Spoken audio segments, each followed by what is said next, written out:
এ ফেরেশতা, এ জমিন, তোমরা যারা জমিন ধ্বংস করে দিতে চাও, আমি আল্লাহও দেখতেছি কেমন গুনাহ হইতেছে।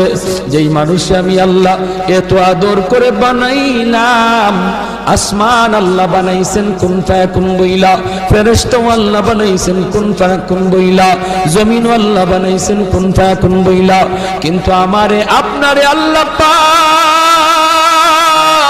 কুন ফায়াকুন বইলা বানায় নাই। আমাকে আপনাকে যখন আল্লাহ বানাইছে, খালাকতু বিয়াদাইয়া, আল্লাহ বলে আমি আমার নিজের হাত দিয়া বান্দা বান্দিরে বানাইছি।